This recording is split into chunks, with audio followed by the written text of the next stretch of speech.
देखिए, हम पढ़ेंगे अब सेल बायोलॉजी के बारे में। ठीक है, सेल बायोलॉजी में पढ़ने में दो चीज़ें, एक तो पढ़ने सेल स्ट्रक्चर एंड फंक्शन के बारे में। ठीक है, और हमें पढ़ना है साथ में इसमें सेल साइकिल के बारे में नेक्स्ट चैप्टर में। आप देखिए ऊपर एनसीईआरटी ने दिया है ना, यहाँ पे देखिए, इसने यहाँ पे दिया है ये क्या, G1 फेज, ठीक है, G0 phase, S phase, G2 phase, cytokinesis, telophase, anaphase, metaphase, prophase, इसको बोलते हैं माइटोटिक फेज। ये हमें सब पढ़ना है कहाँ पे, नेक्स्ट चैप्टर के अंदर। यहाँ पे ये नहीं पढ़ना है, ये हमें पढ़ना है सेल साइकिल के अंदर, नेक्स्ट चैप्टर में। ठीक है, यहाँ नहीं पढ़ना है। फिलहाल इसने यहाँ पे लिखा है introduction about the cell structure and function के बारे में। अल्हम्दुलिल्लाह मैं ठीक हूँ। ये थोड़ा मुश्किल समझना है, ठीक है, इट्स क्वाइट मुश्किल समझना, क्योंकि ये समझने के लिए हमें पढ़ना पड़ेगा पूरा चैप्टर पहले। लेकिन फिर भी हम पढ़ेंगे, अब क्या करेंगे, हम देखेंगे कितना समझ आ जाएगा आपको।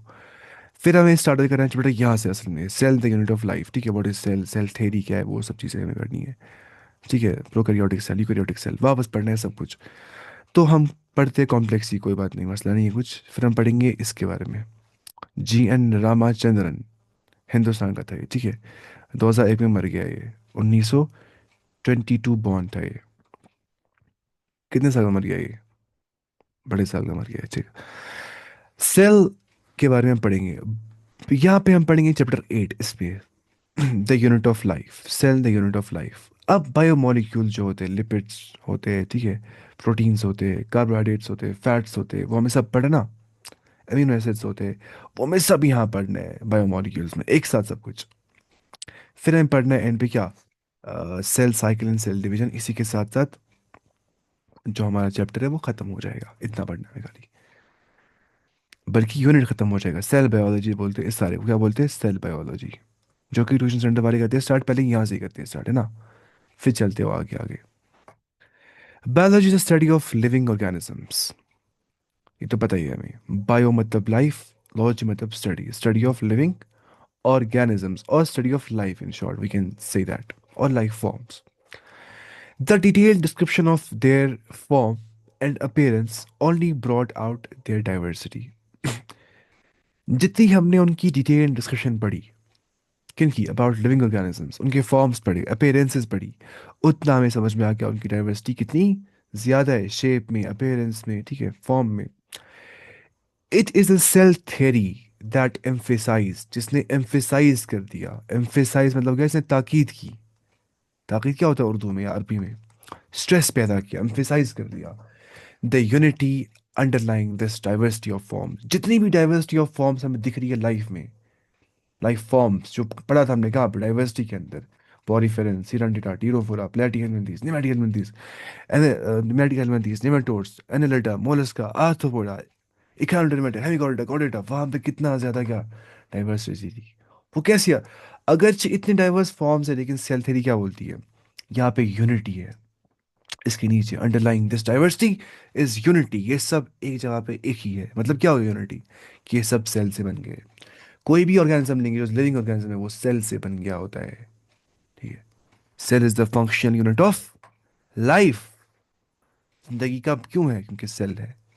सेल ना होती तो जिंदगी नहीं होती। लेकिन सेल करती है बयान फिजियोलॉजी के बारे में, है ना, कैसे बॉडी फंक्शन करती है। लेकिन सेल मतलब बोलती है अबाउट कॉन्शियसनेस, जो कि फिजिकल चीज़ें है, जो मेटाफिजिकल चीज़ें है, वो तो मैंने बोला आपको पिछली बार भी। हम चलते हैं अब सेल थ्योरी की ओर। देखिए, सेल थ्योरी का मतलब क्या होता है, मैंने यहाँ पे लिखा है, लेकिन मैंने लिखा है बहुत ज़्यादा, इतना आपको पढ़ा नहीं है वैसे। देखिए, foundation of biology, it has 3 4 points. बुनियाद बायोलॉजी के सेल थ्योरी पे ही है। सेल थ्योरी के 3 पॉइंट्स से आप याद रखिए, all living things are made up of cells, है ना। कोई प्लांट है, एनिमल है, बैक्टीरिया, एवरीथिंग अलाइव जो जिंदा है इज बिल्ड फ्रॉम सेल्स, वो सेल से बना है। नंबर 2 बात जो सेल थ्योरी बोलती है, cell is the basic unit of life, और कैसे, cell is the fundamental unit of life. Life तब है जब सेल है। ठीक है, smallest unit that can perform life functions. Life functions क्या होते हैं, हम कैसे बोलते हैं कोई लिविंग है, जब वो ग्रोथ दिखाता है, जब वो मेटाबॉलिज्म दिखाता है, जब वो रिप्रोडक्शन करता है, जब वो रेस्पिरेशन करता है, वो होती क्या है, सब कुछ फोटोसिंथेसिस होता कहाँ पे, सेल में। लेकिन देखिए बायोलॉजी की हदूद कितनी कम है, डोमेन कितना कम है बायोलॉजी का। बायोलॉजी नहीं बोल पाती है कि कॉन्शियसनेस कहाँ से आ गई, कि क्वेश्चन ऑफ आई जो मैं बोल रहा हूँ, आई में शाम, ये मैं कैसे बोल पा रहा हूँ, ये कहाँ से आता है सेल में।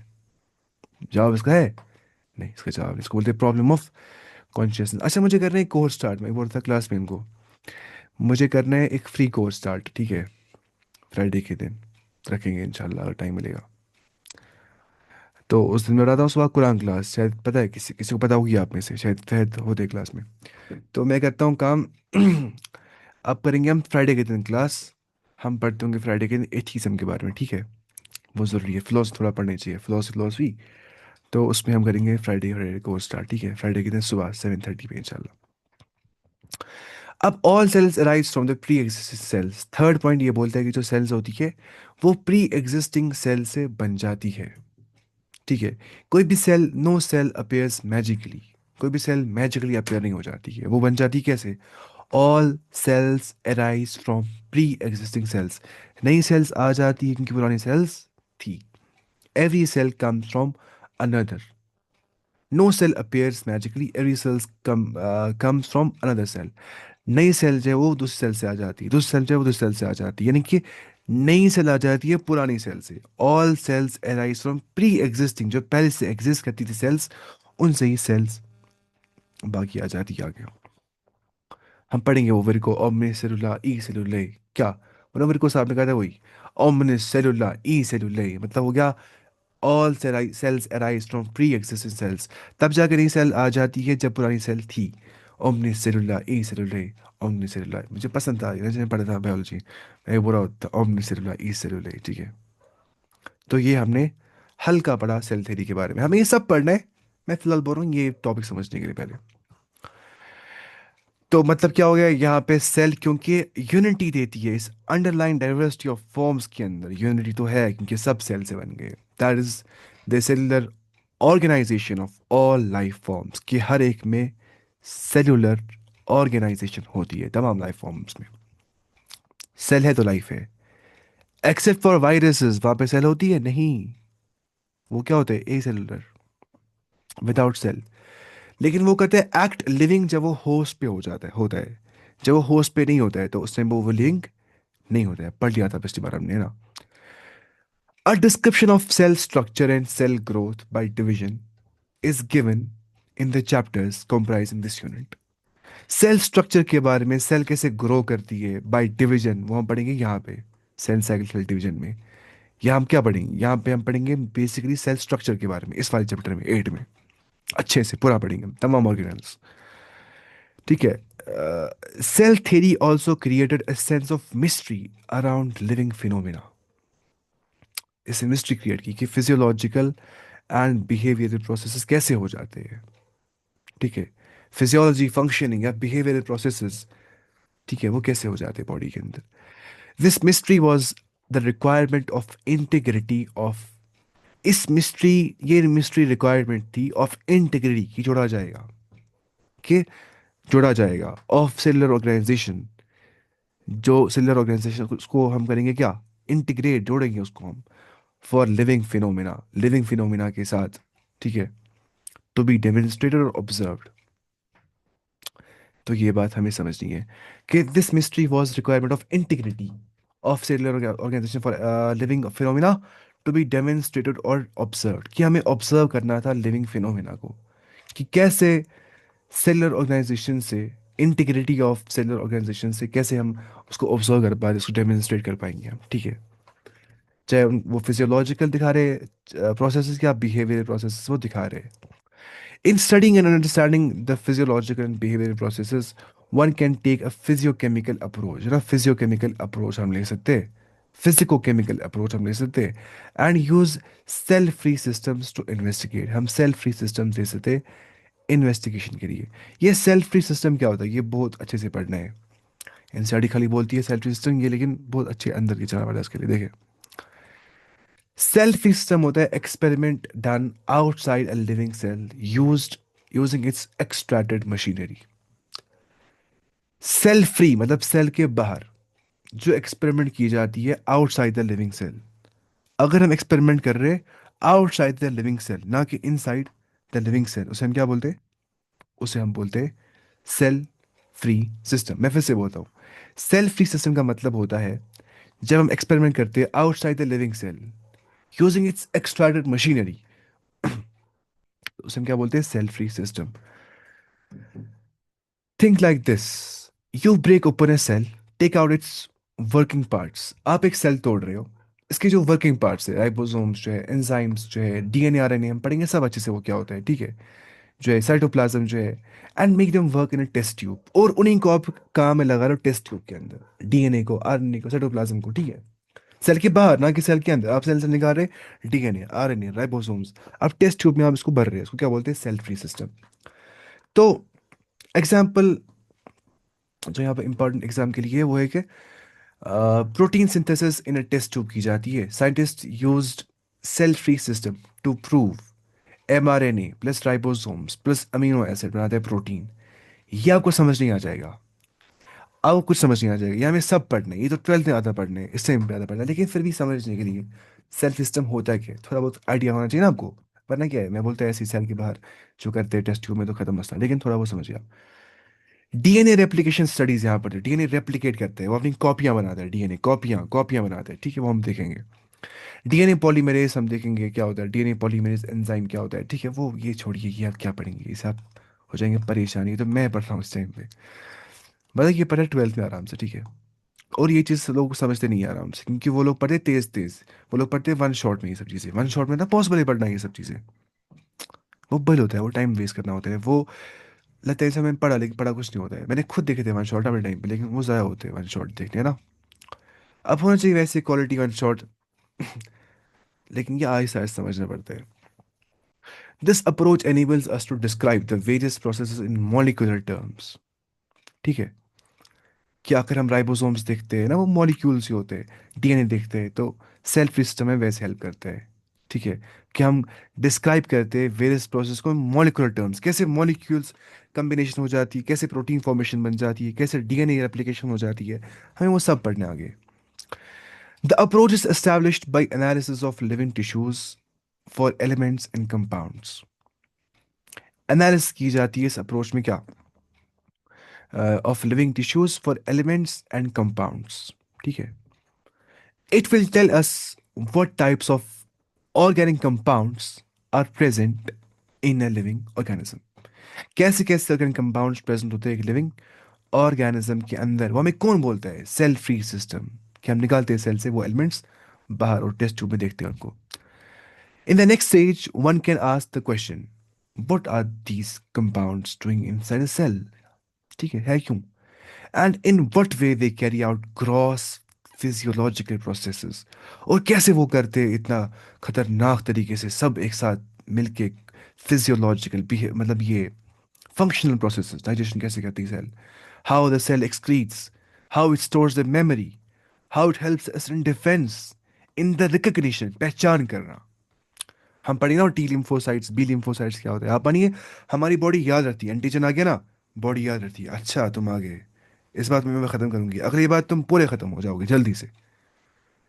आप मानिए जो है ना, एक बार कोविड 19 से एक बार किसी को कोरोना वायरस आ गया, सेकंड टाइम उसको क्या बन जाती है फिर, एंटीबॉडी अंदर से ना, वो कैसे बन जाती है, रिकग्निशन से, वो हम देखेंगे। टी सेल रिकग्निशन क्या होता है, ये हमें सब पढ़ना है आराम से पढ़ना है। हमें क्या पढ़ना है ये, मैं पढ़ना है 12th क्लास में, 11th में है ही नहीं ये चीज़ फिलहाल। In other words, we answer the question, what is the molecular basis of all the physiological processes? इनकी molecular बुनियाद क्या है, वो हमें कौन बोलता है, यही cell free system. It can also explain the abnormal processes that occur during any diseased condition. जब कोई disease condition होती है ना, तब कुछ abnormal process हो जाती है, बाजू का सेल हो जाए, स्किल सेल एनीमिया हम पढ़ेंगे आगे चल के, आपको समझ नहीं आएगा फिलहाल। एबनॉर्मल प्रोसेस जो होती है वो भी हमें कौन बोलता है, जो डिजीजेस कंडीशंस होती है, वो भी हमें यही सेल फ्री सिस्टम समझा देते हैं। ये हम पढ़ेंगे इसमें बायोटेक्नोलॉजी में अच्छे से, ये बायोटेक्नोलॉजी का है। मैं कहा ना कि ये पहला पेज थोड़ा मुश्किल समझना है, मैंने यहाँ से कहा था ना आपको, ऐसा होता है एनसीईआरटी जब लिखती है ना स्टार्टिंग वाला पेज, थोड़ा मुश्किल लिखती है। This physiochemical approach to study and understand living organisms is called as reductionist biology, जहाँ पे हम फिजियोकेमिकल अप्रोच लेते हैं, मतलब ना यही रिडक्शनिस्ट बायोलॉजी का, जब बहुत हम रिड्यूस्ड स्ट्रक्चर्स के बारे में पढ़ते हैं, जो बहुत छोटे छोटे स्ट्रक्चर्स होते हैं उनके बारे में हम पढ़ते हैं, that's called as reductionist biology. मैंने यहाँ पे लिखा होगा कि रिडक्शनिस्ट बायोलॉजी क्या, understanding a complex living system. एक कॉम्प्लेक्स लिविंग सिस्टम मुझे समझना है, मैं इसको ब्रेक कर रहा हूँ इनटू स्मॉलर सिंपलर पार्ट्स, और मैं सिंपल पार्ट्स को पढ़ रहा हूँ। तो instead of studying life as big one big mystery, you reduce it. हम नहीं पढ़ते लाइफ की वन बिग मिस्ट्री, लाइफ क्या है, हम पढ़ते क्या, हम इसको तोड़ देते हैं लाइफ को। डाइजेस्ट भी लाइफ में आ जाता है, एक्सक्रीशन भी आता है, कॉन्शियसनेस भी आ जाता है, रैशनैलिटी भी आ जाता है, एक्सक्रीशन भी आ जाता है, न्यूट्रिशन भी आ जाता है, एसिमिलेशन भी आ जाता है, बाकी तमाम जो फिल्ट्रेशन भी आ जाता है बॉडी में, ठीक है। तो इंस्टेड ऑफ, ठीक है, जैसे ऑर्गेनिज्म को हम पढ़ते हैं, इसको हम कहते हैं डिवाइड ऑर्गन्स में। ऑर्गन्स में क्या होती है, टिश्यूज, टिश्यूज में क्या होती है, सेल्स, सेल्स में क्या होती है, मॉलिक्यूल्स, मॉलिक्यूल्स में क्या होती है, जीन्स, जीन लेवल तक पढ़ना होता है। जैसे अभी आप क्या पढ़ रहे हैं, अलग से 11 12 के बायोलॉजी बहुत आसान है, मतलब जो आगे पढ़ा होता है ना, मतलब मुझे अभी कह रहा है, मैं जो पढ़ रहा हूँ अभी नेट के लिए, हमें जीन लेवल तक पढ़ना होता है बराबर। आप समझ रहे, ऑर्गन, ऑर्गन तो फिर ऐसा ही नहीं है, वो तो पता होती है। ऑर्गेनिज्म के बाद, ऑर्गन के बाद टिश्यू के बाद सेल के बाद मॉलिक्यूल के बाद जीन लेवल तक पढ़ना होता है, इसमें बहुत ज़्यादा डेप्थ तक जाना पड़ता है बाद में। तो इसको क्या बोलते हैं, रिडक्शन बायोलॉजी। सिंपल लॉजिक ये यहाँ पे है कि if you want to understand a car, you don't just stare at the whole car, say car है। अब क्या करते हो, you study the engine, the fuel system, the gear separately, same idea in biology, biology. आप पढ़ रहे हैं biology, अब क्या करते हो, आप करते हो जोलॉजी अलग, बॉटनी अलग, एनाटमी अलग, फिजियोलॉजी अलग, मॉर्फोलॉजी अलग, एंटोमोलॉजी अलग, है ना। तो वैसे ही हम पार्ट्स पार्ट्स को पढ़ते सेपरेटली, वो यहाँ पे समझा दिया इसने। टू अंडरस्टैंड हेरिडिटी, ये छोड़िए आप, अब मैंने इसको बोल लिखा है ज़्यादा, इतना काफ़ी है, ठीक है। Russian biology, the concept and techniques of physics and chemistry are adapted to understand biology, ठीक है।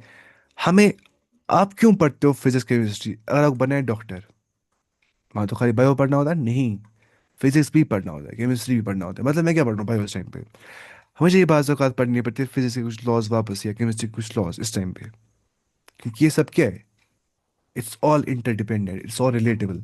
तो वैसे ही कुछ कंसेप्ट और टेक्निक जो फिजिक्स में केमिस्ट्री में इस्तेमाल हो जाती है, वो अप्लाई कर दी जाती है बायोलॉजी के अंदर, वरना वो पॉसिबल नहीं है। अगर जो बायो केमिस्ट्री पढ़ते हैं वही बन जाता है क्या, बायोकेमिस्ट, है ना। वो सेल्स के बारे में पढ़ता है, अच्छे से सब कुछ पढ़ता है वो। तो in chapter 9 of this unit a brief description of biomolecules is provided, वो हम देखते हैं चैप्टर 9 के अंदर। चलते हम नीचे, लेकिन पहले हम ये पढ़ेंगे, ये पढ़ना होता है कि नहीं वैसे, एनसीईआरटी, ये पढ़ना होता है, हाँ। जी एन रामाचंद्रन इसका नाम था, ये मैंने देख लिया इसका कब पैदा हो गया था, मर गया था। G N Ramachandran, an outstanding figure in the field of protein structure के बारे में बोला था। देखिए ये आपको समझ जाएगा प्रोटीन स्ट्रक्चर कैसा होता है, पता समझ जाएगा आपको। क्या हमें क्या पढ़ना है बताइए, बायोमोलिक्यूल्स में, वन ऑफ द मुश्किलेस्ट चैप्टर ऑफ दिस एनसीईआरटी,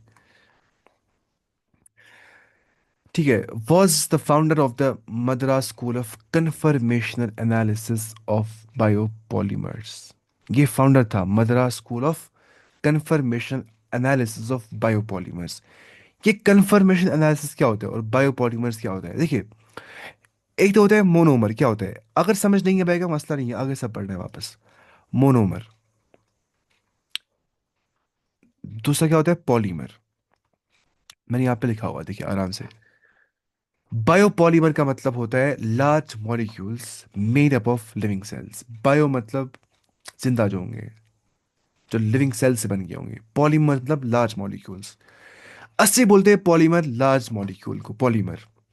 और बायो मतलब क्या होगा, लिविंग लार्ज मॉलिक्यूल, तो मैंने कहा large molecules made up of living cells, biopolymers. तो यहाँ पे आती है कुछ टाइप्स, जैसे प्रोटीन भी क्या होता है, एक बायोपॉलीमर, प्रोटीन एक पॉलीमर होता है ना कि मोनोमर। अब प्रोटीन बनता किससे, अमीनो एसिड से। Amino acid, amino acid, amino acid, amino acid, amino acid, amino acid मिल जाते, बनाते क्या, chain of amino acids forms the protein. अब प्रोटीन है क्या, बायोपॉलीमर, या बोलेंगे पॉलीमर। और अमीनो एसिड है क्या, मोनोमर। मोनोमर मिल रहे ना, amino acid, amino acid, amino acid बना रहे क्या, पॉलीमर, वो क्या है, प्रोटीन। तो वही न्यूक्लिक एसिड्स डीएनए आरएनए से बन जाते हैं, वो भी क्या, न्यूक्लिक एसिड्स भी क्या होते हैं, they are also polymers, biopolymers. Polysaccharides हम बार बार बोल रहे थे कि स्टार्च, सेलुलोज, ग्लाइकोजन। स्टार्च की फॉर्म में प्लांट अपना फूड स्टोर करते हैं, सेलुलोज जिससे उनका सेल वॉल बन जाता है प्लांट्स का, ग्लाइकोजन जिसकी फॉर्म में हम इंसान अपना फूड स्टोर करते हैं, पॉलीसेकेराइड्स की फॉर्म में, जो कि क्या होता है, पॉलीमर होता है, पॉलीमर। देखिए पॉलीसेकेराइड ना, यहाँ भी आ गया पॉली, मतलब मैनी, पॉली मतलब कि मैनी, जिसे पॉलीगन बोलते हैं ना।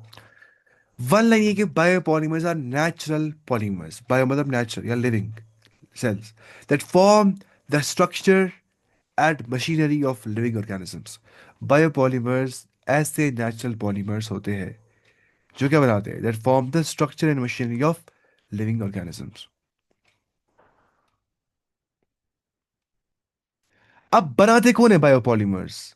Living cells, made by living cells. Living cells ही बनाते हैं क्या, बायोपॉलीमर्स को, ठीक है। वो भी हम देखेंगे कैसे। तो कन्फर्मेशन एनालिसिस का मतलब क्या होता है? कन्फर्मेशन एनालिसिस का मतलब होता है अपन ये स्ट्रक्चर पढ़ना अच्छे से प्रोटीन का, यानी कि studying the shape and folding of molecules. मैंने कहा इतना मुश्किल समझ है, समझ जाएगा तो मसला नहीं है आगे पढ़ने। Studying the shape and folding of molecules like proteins and DNA to understand how they work. Folding पढ़नी पड़ती है, शेप ऑफ प्रोटीन कैसी है, डीएनए की शेप कैसी है, वो कैसे डबल हेलिक्स बनाता है डीएनए। डबल हेलिक्स क्या होता है पता ना? ऐसे ऐसे देखिए, इसको बोलते हैं डबल हेलिक्स, है ना ये? क्या बता रहा हूँ मैं, एक मिनट।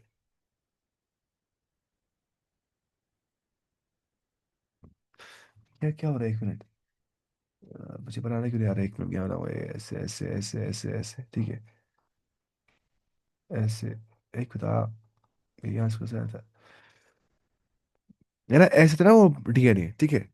तो डीएनए कुछ ऐसा होता है ना, तो इसको क्या बोलते हैं, डबल हेलिक्स। दो हेलिक्स होते हैं, ठीक है, हेलिक्स को ना ऐसे दो डबल हेलिक्स, ठीक है, डबल स्टैंडर्ड डीएनए।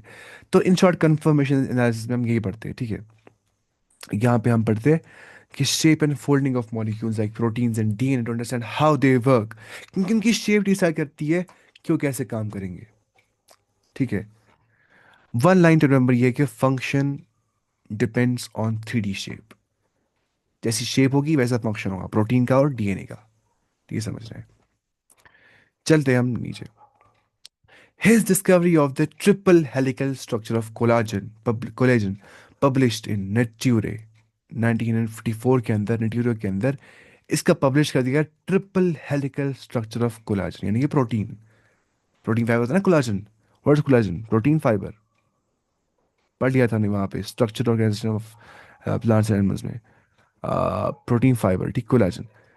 तो ट्रिपल हेलिकल स्ट्रक्चर यहाँ पे होता है, ट्रिपल हेलिकल। ये क्या था, डबल हेलिकल। ट्रिपल हेलिकल अपनी ऐसी ट्रिपल हेलिकल स्ट्रक्चर यहाँ पे होता है ऑफ। तो ट्रिपल हेलिकल का मतलब होता है collagen has 3 polypeptide chains. Polypeptide का मतलब होता है जब प्रोटीन की चेन बन जाती है, पॉलीपेप्टाइड। बहुत सारे पेप्टाइड, पेप्टाइड बॉन्ड जहां बन जाते हैं बीच में, पॉलीपेप्टाइड्स, ठीक है। तो कोलाजन के पास 3 पॉलीपेप्टाइड चेन को जब ट्विस्ट हम करते हैं, ट्विस्ट आप मानिए मेरे हाथ में 3 रस्सियां हैं, ठीक है, 3 रस्सियां, मैं ट्विस्ट कर रहा हूँ ऐसे ऐसे ऐसे, बन जाएगी ना वो ऐसी कुछ ट्रिपल हेलिकल ऐसे। मानिए आप, मेरे हाथ में 3 रस्सियां हैं, ऐसे ऐसे, 1 2 3। तो वैसे जो कोलाजन होता है वो 3 पॉलीपेप्टाइड चेन से बन जाते हैं, 3 पॉलीपेप्टाइड। अब वो होता क्या है पॉलीपेप्टाइड, हम सब पढ़ने आगे बायोमोलिक्यूल्स में, फिलहाल आपको करें गोटा याद, अगर हो जाएगा याद। Collagen has 3 polypeptide chains twisted around each other like a rope, ठीक है। तो वो ऐसा होता है, यहाँ ट्रिपल हेलिकल इसको बोलते हैं, यानी कि each chain is equal to left handed helix, ठीक है, ऐसा यहाँ पे होता है। हेलिक्स ऐसा होता है, मानी ऐसे ऐसे, ठीक है। 3 chains together right handed triple helix. अब रहे कि फिलहाल इतना याद, आपकी इतना काफी है इस टाइम, हमें आगे पढ़ना है अच्छे से। कि ट्रिपल हेलिकल का मतलब होता है 3 रस्सियां हम जोड़ रहे हैं साथ में, ट्विस्ट करें 3 रस्सियों को हम, ठीक है। बाकी तो पता है हमें कोलाजन क्या करता है, वो उसमें हाई स्ट्रेंथ होती है और डेफनेस टेंडेंस को, स्किन को, बोन्स को देता है कोलाजन, ठीक है। बाकी पता है ये वो 3 चेन्स जो कोलाजन में होती है ना, पॉलीपेप्टाइड चेन्स जो वहाँ पे होती है 3 चेन्स, तो रोप लाइक ट्रिपल हेलिक्स वहाँ पे होता है। 3 रस्सियां मानिए आप साथ में, हेलिकल। इन शॉर्ट आपको इतना याद नहीं रहना रखना है, आप रखिए इतना फिलहाल याद कि 3 रस्सियां आप जोड़ेंगे साथ में, ठीक है। ये आपको पढ़ना है पता है कब? 12th क्लास में, वो भी आगे मॉलिक्यूलर बायोलॉजी में। उसमें से आते हैं बहुत सवाल नीट में, क्योंकि वो मुश्किल से पढ़ रहे हैं। तो इसको छोड़िए फिलहाल आप। अब रखिए याद क्या, triple helical structure of collagen ने दिया था, तो पब्लिश किया गया था। उसके बाद मैं कहना मुश्किल है, आज मैंने यहाँ सिखाया था, क्योंकि अब हो जाएगा आसान चैप्टर, बहुत आसान है ये, कुछ नहीं है, ये पढ़ा है 9th क्लास में सारा। पढ़ते हैं हम थोड़ा नीचे से। थ्रू द यूज, अच्छा, एंड इज एनालिसिस, क्या लिखा है यहाँ पे, एंड इज एनालिसिस ऑफ मैं क्या लिखा यहाँ पे, मैं लिखा तो एनसीईआरटी का नहीं है। मुझे एनसीईआरटी खो गई है शायद। ये रही। क्या लिखा है यहाँ पे इसने, पेज नंबर क्या है इसका?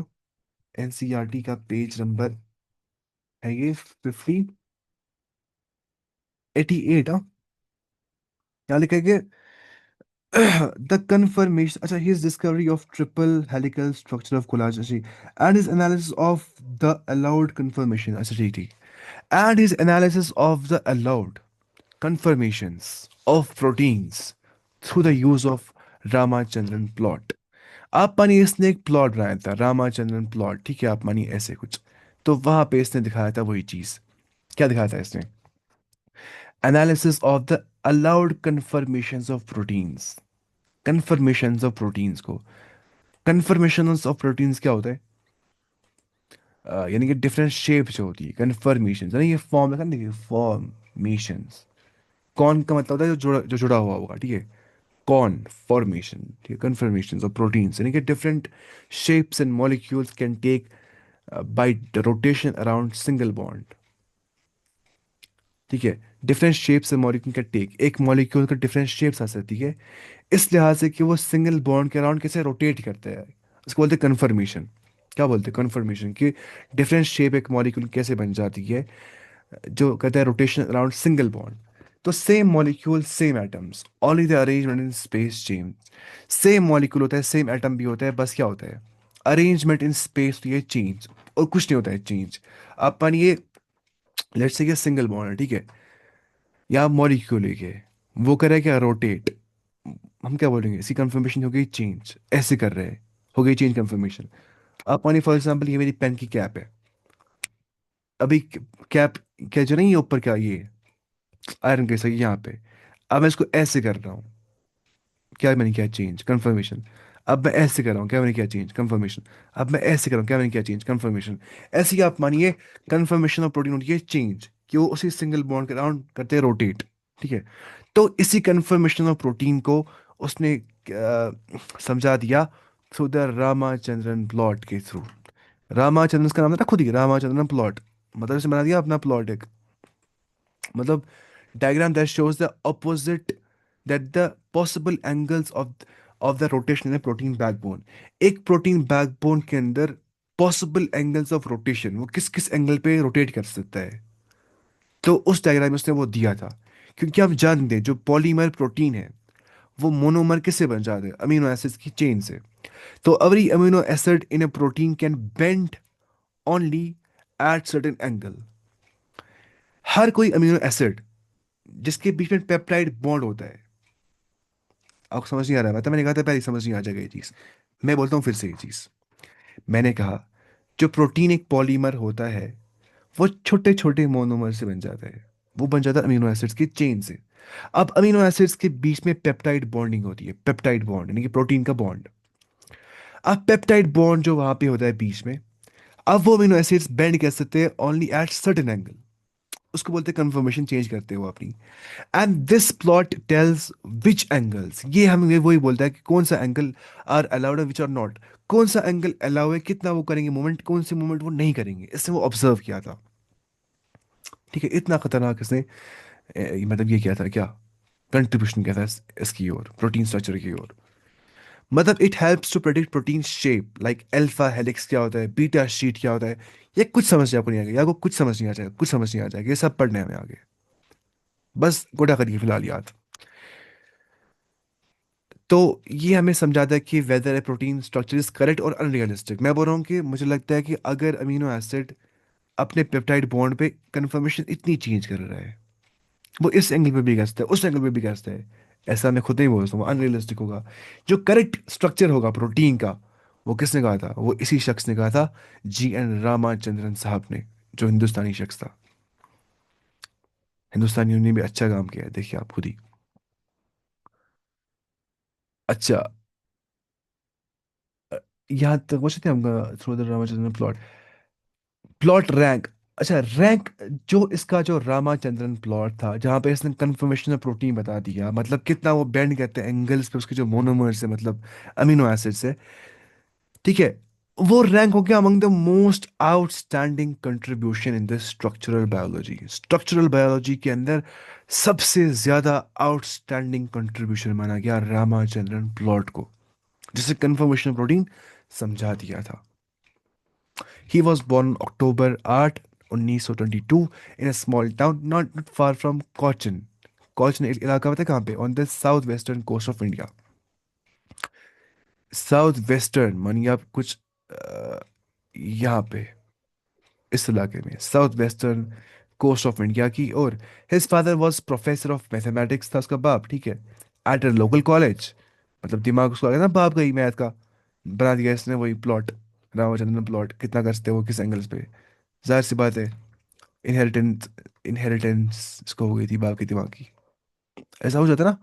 एक तो होते हैं इनहेरिटेड ट्रेड्स, क्या होते हैं इनहेरिटेड ट्रेड्स, और क्या होते हैं एक्वायर्ड ट्रेड्स, पढ़ा होगा आपने क्लास 10th में। इसको इनहेरिटेड ट्रेट आई होगी, ट्रेट। कुछ होती है वह भी चीजें, क्या होती है वह भी चीजें, कुछ होती है कसबी चीजें। वह भी चीजों पे इंसान को ब्लेम नहीं करना चाहिए, ना खुद को ना उसको लोग ब्लेम करने चाहिए। कसबी चीज पे लोग उसको ब्लेम कर सकते हैं। ऐसे बोलते हैं अरबी जबान में, वावी का मतलब हो गया जो अताई चीजें होती है। किसका मतलब होता है अच्छा इंटेलेक्ट, उसको माँ बाप से मिल गया होता है, वो ऐसा हो सकता है, इनहेरिट होगा। कोई शक्ल में अच्छा होता है, वो माँ बाप से मिल गया होता है, वो क्या होती है वह भी चीज़ें होती है, इनहेरिटेड ट्रेट्स होती है। जैसे कान लंबा होता है, बाप से मिल गया होता है। नाक लंबी होती है, नाक छोटी होती है, आंख मोटी होती है, कलर होता है आंख का कोई अलग। तो ये कैसे आता है, इनहेरिटेड ट्रेट्स आ जाते हैं, इनको बोलते हैं वह भी चीज़ें। कोई कहता है गॉड गिफ्टेड टैलेंट किसको मिल जाता है, या उसको मिल जाता है मतलब इनहेरिटेड टैलेंट मतलब तो क्या होती है वह भी चीज़ें। वह भी चीज़ों पे अतराना नहीं चाहिए, तकब्बुर वहां पे नहीं करना चाहिए। वहाँ वो क्योंकि अताई होती है ना, वो वहां पे कोई रोल अपना नहीं होता, मिल गई होती है बस, विदाउट एनी एफर्ट। कसबी चीजें होती है जो इंसान कमा सकता है, अपनी इंटेलिजेंस बढ़ा सकते हैं, उसको बोलते हैं acquired intelligence, acquired emotional intelligence, ठीक है, एक्वायर्ड रेजिलियंस। इंसान ला सकता है अपने आप में, दिमाग बढ़ा सकता है अपना पढ़ने के बाद, इल्म हासिल करने के बाद, पैसे कमा सकता है, वो कसबी चीजें हैं। तो जो चीजें हमारे इख्तियार में होती हैं उनको बोलते हैं कसबी चीज, जो हमारे इख्तियार में नहीं होती है अताई होती बोलते हैं वह भी चीजें। मैं कहाँ पहुंच गया, मेरे से बड़ा तफसीर कुरान का इस टाइम पे मतलब मैं बोल रहा हूँ कि इसको ये वह भी मिल गया होगा ना, मतलब इनहेरिटेड, विरासत मिल गया होगा बाप से, क्योंकि उसका बाप क्या था, professor of mathematics at the local college, and this had considerable influence in shaping Ramachandran's interest in mathematics. उसने उसको बहुत इन्फ्लुएंस किया, वो सीधी सी बात है, बाप था इसका बड़ा मैथमेटिशियन मैं बोलते हैं। After completing his school years, Ramachandran graduated in 1942 में इसने ग्रेजुएशन कर दी as the top ranking student in the BSc honours के अंदर। टॉप रैंकिंग स्टूडेंट, मैं चल रहा है बीएससी आईपीजी इस टाइम पे बीएससी एमएससी मतलब ना आईपीजी उसको बोलते हैं। ऑनर्स क्या होता है अभी? एक तो होता है 3+1 और क्या होता है 4+1, आपको शायद पता नहीं होगी, बता। आप तो छोटे अभी बहुत है, भी आप बहुत छोटे हैं, ठीक है। मैं मैं बीच में भूल जाता हूँ आप छोटे, मैं बोलता हूँ कभी बड़ी बड़ी बात है ना, मुझे वो नहीं बोलनी चाहिए, बता। वैसे उतने भी छोटे नहीं हैं आप। बड़ी बड़ी बात है नहीं मतलब मैं बोलता हूँ बीच में मुश्किल मुश्किल वर्ड्स है ना, वैसे आप समझते होंगे, आज तो बच्चे खतरनाक बन गए, हम ही बुजुर्ग हो गए, बूढ़े बूढ़े हो गए, हमें समझ कुछ नहीं आते। Physics course of the university of Madras, physics course क्या लिखा है इसे, बीएससी ऑनर्स से फिजिक्स में किया था, ठीक है, physics course of the university of Madras के अंदर। जना वो लिखा था Madras school of confirmation analysis of biopolymers में से आउटस्टैंडिंग फिगर थी वहाँ पे फील्ड ऑफ प्रोटीन स्ट्रक्चर के अंदर। तो इसको रिसीव हुआ था एक पीएचडी भी फ्रॉम कैम्ब्रिज यूनिवर्सिटी इन 1949 के अंदर। While in Cambridge Ramachandran met Linus Pauling से मिल गया वो, and was deeply invest by influence by what, by who, Linus Pauling से इन्फ्लुएंस हो गया था by his publication on the model of alpha helix and beta helix structures. कि Linus polling ने जो कैम्ब्रिज यूनिवर्सिटी में था, ठीक है, जिसको पीएचडी मिल गया था मतलब किसको, पीएचडी इसने किया था 1949 में कैम्ब्रिज से, इस शख्स ने, जीएन रामचंद्रन ने। इसको वहाँ मिल गया लिनस पॉलिंग, उससे हो गया इन्फ्लुएंस क्योंकि उसने पब्लिकेशन दी थी किस पे, model of alpha helix and beta sheet, मतलब प्रोटीन्स के स्ट्रक्चर्स होते हैं alpha helix and beta structures, मैंने यहाँ पे लिखा होगा कुछ ना कुछ। Alpha helix and beta structure होते हैं shapes of proteins. Alpha helix का मतलब होता है प्रोटीन जहाँ पे होती है chain, protein chain coils like a spring, protein chain coil कहते हैं स्प्रिंग की तरह, ठीक है। होती है ना स्प्रिंग जो लगाती है हीटर को, spring held by hydrogen bonds inside the same chain. वहां पे क्या होता है, hydrogen bonds flexible and common enzymes, enzymes पाए जाते हैं कौन से वाले, प्रोटीन्स, अल्फा हेलिक्स प्रोटीन्स, ठीक है। और बीटा शीट मानिए आप, वो पता है क्या होता है, chain slide side by side like folded paper. Chain यहाँ पे, चेन यहाँ पे, चेन यहाँ पे, चेन यहाँ पे, फोल्डेड पेपर की तरह होते हो। Hydrogen bonds between different parts of the chain वहाँ पे होते हैं। तो ये स्ट्रेंथ देते हैं, सिल्क में मिल जाता है और केराटिन में मिल जाते हैं। केराटिन से हमारे बाल बन जाते हैं और नाखून बन जाते हैं, उसको बोलते हैं केराटिन प्रोटीन। केराटिन, ठीक है। कुछ लोग करवाते हो केराटिन, करवाते हैं बालों को, लगाते हैं प्रोटीन, फिर इनके बाल होते हैं सिल्की। तो केराटिन और सिल्क जो होता है ना, उसमें होता है क्या, बीटा शीट वाले प्रोटीन। ये फिलहाल बेसिक हम पढ़ रहे हैं, बाकी हमें अपने हेलिक्स है ना, हेलिक्स अल्फा हेलिक्स मतलब कॉइल, शीट मतलब क्या, फ्लैट लेयर्स, खत्म मसला। बाकी हमें ये पढ़ना है सब अच्छे से, मॉलिक्यूल वालिक्यूल आप टेंशन मत लीजिए इसका। इसलिए लिया है ना अलग चैप्टर ही, biomolecules. That directed his attention to solve the structure of collagen. इसने कहा अब मुझे कोलेजन को यानी कि प्रोटीन फाइबर को अच्छे से सॉल्व करना है, उसके स्ट्रक्चर को। क्योंकि ऐसा देखा कि जो लिनस पॉलिंग है वो अपनी पब्लिकेशन दे रहे हैं in alpha helix model of protein पे या beta sheet structure of protein पे, ठीक है। ये मर गया कब, 78 की एज में, अप्रैल 7 2001 में मर गया ये। अल्लाह। तो खत्म हो गया ये। अब हमें पढ़ना है चैप्टर। था ना ये मुश्किल पढ़ना, मतलब मेरे लिए मुश्किल है, आपके लिए मुश्किल था ये, क्योंकि आप छोटे हैं बहुत ज़्यादा और आपका सब्जेक्ट है भी नहीं बायोलॉजी। चैप्टर नंबर 8 पढ़ते हैं हम, cell the unit of life, ठीक है। Cell the fundamental unit of life और the unit of life. When you look around you see both living and non living things, है कि नहीं, ये क्या है नॉन लिविंग, आप क्या हो लिविंग। तो you must have wanted and ask yourself, what is it that makes an living organism. क्या बनाता है आखिर लिविंग को लिविंग, और what is that an inanimate thing, वो कौन सी इनएनिमेट थिंग यानी कि नॉन लिविंग, इनएनिमेट मतलब क्या, नॉन लिविंग, वो कौन सी नॉन लिविंग थिंग है, does not have which a living thing has. कौन सी चीज नॉन लिविंग में नहीं है, जो इनएनिमेट में नहीं है लेकिन जो लिविंग में है, यानी कि जो एनिमेट में है। मैं हिशाम इस समय पढ़ा रहा हूँ, मैं क्या हूँ, एनिमेट लिविंग। ये मेरा पेन क्या है, नॉन लिविंग। तो फर्क क्या है मुझ हिशाम एनिमेट में लिविंग में, और इस pain in animate non living में, सोचिए आप। The answer to this is the presence of the basic unit of life, the cell, in all living organisms. तो जवाब क्या है, सेल। क्या ये पेन बन गया सेल से, नहीं, मैं सेल से बन गया हूँ। लिविंग ऑर्गेनिजम्स ही सिर्फ सेल से बन जाते हैं। ये पेन किससे बन गया, एटम से बन गया, एलिमेंट से बन गया है। मैं किससे बन गया हूँ, मैं भी एटम से बन गया हूँ, लेकिन मैं सेल से बन गया हूँ। एटम्स जमा हो गए, सेल बना दिए, जो कि फंडामेंटल यूनिट ऑफ लाइफ है, जो कि एनिमेट बीइंग्स की फंडामेंटल प्रॉपर्टी है, या हम बोल सकते हैं उनकी पेक्यूलियरिटी है, क्या बोल सकते हैं, पेक्यूलियरिटी है, यानी कि डिस्टिंग्विशेबल फीचर, जो सिर्फ और सिर्फ इंसानों में पाया जाता है, सॉरी, लिविंग ऑर्गेनिजम्स में पाया जाता है, जो जीवित होते हैं, जो लिविंग होते हैं। वो क्या होता है, प्रेजेंस ऑफ सेल। इस माउस में सेल होती है ना सेल, वो वाली सेल। लेकिन फंडामेंटल यूनिट ऑफ लाइफ वाली सेल इसमें नहीं होती है। इसको हम क्यों सेल बोलते हैं, क्योंकि ये लाइफ देती है एक हिसाब से, मैं चलते हैं इसे, वहां देखिए, मैं चला पा रहा हूँ कर्सर, है ना, इसको बोलते हैं इसलिए सेल। तो सेल का मतलब क्या होता है, जो लाइफ देती है चीजों। All living organisms are composed of cells. Some are composed of single cell and are called as unicellular organisms, while others, like us, composed of many cells, were called as multicellular organisms. बाकी हम कल पढ़ेंगे। ये बहुत आसान chapter है, ये बहुत ज़्यादा आसान है, अल्लाह की कसम। बस मुश्किल था ना, ये पढ़ाते भी नहीं है असल में, मैं पढ़ाया फिर भी आपको, सोचा कि आप पढ़ेंगे खतरनाक ऐसे। तो हम पढ़ते हैं इंशाल्लाह, ये 10-15 दिन में ख़त्म करेंगे हम, 10 दिन लगेंगे इसको मुश्किल से बस, इंशाल्लाह। बाकी ये सब बहुत आसान है, बायोलॉजी, इट्स सो सिंपल। बस याद करना होता है, रिवीजन यहाँ पे इंपॉर्टेंट होता है। आपको देना चाहिए दिन में 2.5 घंटे फिजिक्स को, 1.5 घंटे केमिस्ट्री को, और 1 घंटा बायोलॉजी को, बस वो भी ज़्यादा है इसको। बायोलॉजी आसान है।